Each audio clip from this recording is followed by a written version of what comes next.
आपकी अदालतमध्ये हरियाणाचे मुख्यमंत्री भूपेंद्र सिंग हुडा यांच्यावर आरोप आहे की हे कामगारांचं रक्त वाहण्यासाठी जबाबदार आहेत. हुड्डाची एक इंग्रजीमधली म्हण आहे की जेव्हा रोम जळत होता तेव्हा युरोप बासरी वाजवत होता. मी ऐकलंय की ज्यावेळी हरियाणाचे पोलीस लोकांना मारत होते तुम्ही कुठेतरी आराम करत होता. मी पहिला मुख्यमंत्री आहे जो त्याच वेळी काही तासांमध्ये तिथे हॉस्पिटलमध्ये पोहोचलो जिथे जे पोलीस लाठीचार्ज झाला, जे जखमी झाले होते. त्वरित मी त्याच वेळी गुडगावमध्ये पोहोचलो होतो आणि गुडगावमधून सोना हॉस्पिटल जिथे आहे खरं हे तिथे नाहीये गेलो का होतो. की जेव्हा हे समजलं की काँग्रेस अध्यक्ष सोनिया गांधी जायला तयार होत आहेत हॉस्पिटलला तेव्हा तुम्ही गेला होता नाही, मला जेव्हा समजलं तेव्हाच मी गेलो. आणि तुम्हाला समजायलाच खूप वेळ गेला होता. आता हरियाणा तर काही असं नाही की एका मिनिटात कुठेही पोहोचू शकतो. काही तासांमध्ये पोहोचलो होतो. तुमच्या जवळ इंटेलिजन्सची किंवा पोलिसांची काहीच इन्फॉर्मेशन नव्हती तेव्हा. नाही. हे आधी असं आहे की हे जे झालं काम, दोन्ही बाजूंनी वाद झाला. आधी पोलिसांना सुद्धा खूप जखमा झाल्या आणि मग काही लोकांना सुद्धा झाल्या आणि हे आता वेळेने यांचं भांडं फोडलं की मला असं वाटतं की केवळ वर्कर नव्हते तिथे. आणखी सुद्धा ताकद होती. जे या प्रकारचे त्यांनी कार्य केलं असे बरेचसे लोक हुड्डाजी होते तिथे. कुठलीही ताकद असो कुठलाही आणि माणूस पोलीस असो तुम्ही पाहिलं, माझं आम्ही- मी आम्ही उत्तर तर दाखवलं पूर्ण की दिलं कुठल्या- नाहीये. तुम्ही माझं पूर्ण उत्तर ऐका. तुम्ही जो प्रश्न विचारला त्याचं उत्तर देतो.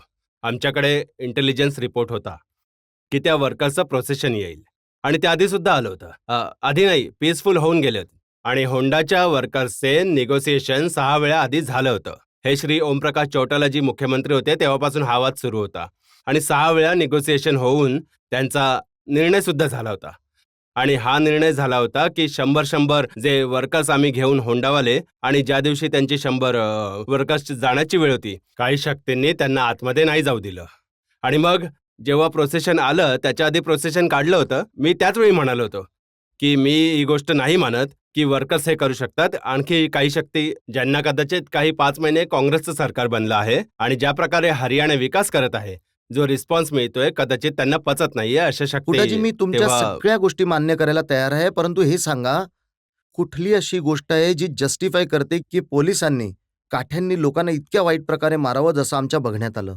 मी जस्टिफाय नाही केलं. जस्टिफाय जर मी केलं असतं तर त्यावेळी पोहोचलो नसतो. मी तिथे वेळेवर पोहोचलो. मॅजिस्ट्रेट इन्क्वायरी केली आहे, त्यांचा इलाज केला आहे आणि आज ज्युडिशियल इन्क्वायरी होत आहे आणि मी म्हणालो आहे जो कोणी दोषी असेल त्याला पूर्णपणे आम्ही नाही, दंडित मला करू. तुम्हाला फक्त इतकंच विचारायचं आहे जे काही आम्ही टीव्हीवर बघितलं आणि संपूर्ण जगानं टीव्हीवर बघितलं ज्यामुळे हरियाणाची बदनामी झाली त्यामध्ये तर हे स्पष्ट दिसून येतं ना की पोलिसांनी निवडून शोधून लोकांना डोक्यावर काठ्या मारल्या. हे याच वेळी मी ज्युडिशियल इन्क्वायरी केली आहे की मॉबला कंट्रोल करण्यासाठी कित्येकदा नाईलाजाने लाठीचार्ज करावा लागतो, परंतु त्यांना इन्स्ट्रक्शन्स असतात हे खांद्याच्या खाली मारण्याची. आणि हे जेव्हा मी फुटेज पाहिलं त्याच वेळी मी इन्क्वायरी मागितली. ही गोष्ट आहे की याला काही लोकांनी अनटोल्ड इन्सिडेंट जो झाला, एक दुःखद घटना घडली, त्याला राजकीय रंग देण्याचा प्रयत्न केलाय आणि त्याचमुळे ज्युडिशियल इन्क्वायरी आम्ही देण्याचा आदेश दिलाय. हुड्डाजी आणि सामान्यतः असं होतं की जर अशा प्रकारची कुठली घटना घडणार असेल त्याची आधीपासूनच माहिती असते. मी सांगतोय ना, प्रोसेशन केलं होतं आम्हाला, परंतु काही जे आता जसं भांडं फुटलं आहे कारस्थानाचं, पुढील वेळ इन्क्वायरी सांगेल की जास्त कमेंट्स करू शकत नाही याच्यावर, कारण ज्युडिशियल इन्क्वायरी पुढे चालू आहे.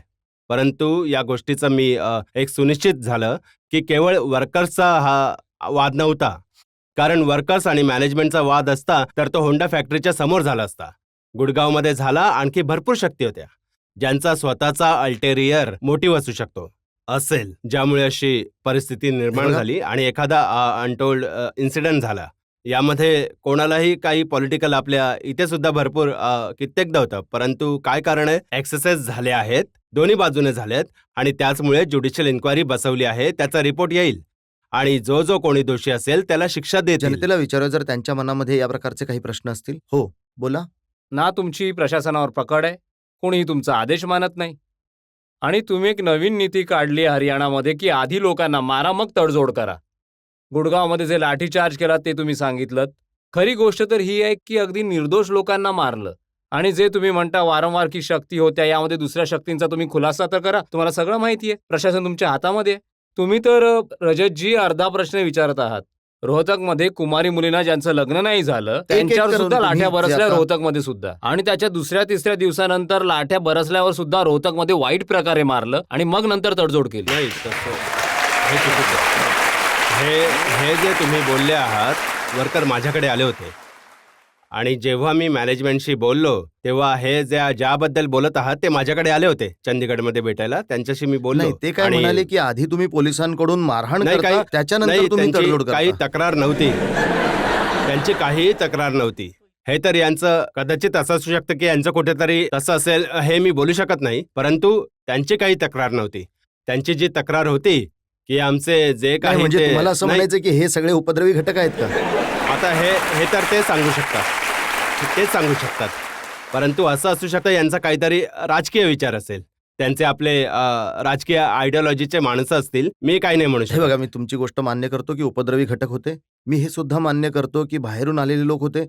पण काय बाहेरून आलेल्या घटकांची, उपद्रवी घटकांची इतक्या वाईट प्रकारे मारहाण केली जावी का ज्या प्रकारे पोलिसांनी केली? नाही, मी तर या गोष्टीवरून तुम्हाला पोलिसांना असं तर नाही म्हणालो मी. हे तुम्ही चुकीचं केलं. याच गोष्टीवर ज्युडिशियल इन्क्वायरी बसवली आणि आयडेंटिफाय करतील.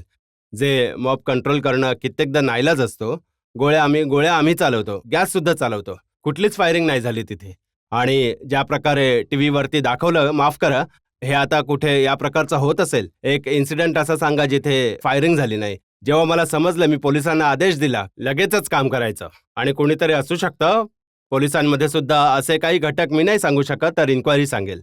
कारण जे तुमचे विरोधी आहेत ते तर असं परंतु म्हणतात जे की- माझे नैतिकता बनत होती त्याच वेळी मी पोहोचलो, सगळं काही केलं आणि ज्युडिशियल इन्क्वायरीचा आदेश तुमचे दिला. विरोधी तर म्हणतात की जलियानवाला बागमध्ये ज्या प्रकारे झालं होतं, चारही बाजूने घेरून मारलं होतं पोलिसांनी, त्याच प्रकारची घटना दिसून येते. जालियनवाला बागमध्ये तर कित्येक लोक मेले होते. तेच तर मी म्हणत आहे की मी स्वतः तुमच्या हे चरणाशी आलो की शेकडो गटरमध्ये पडले आहेत, शेकडो बेपत्ता आहेत. तिसऱ्या दिवशी कुठून गटारामध्ये आले, कोण बेपत्ता होते, कसे फॅक्टरीमध्ये पोहोचले, या गोष्टीची तुम्हीच इन्क्वायरी बसवून घ्या. बघा.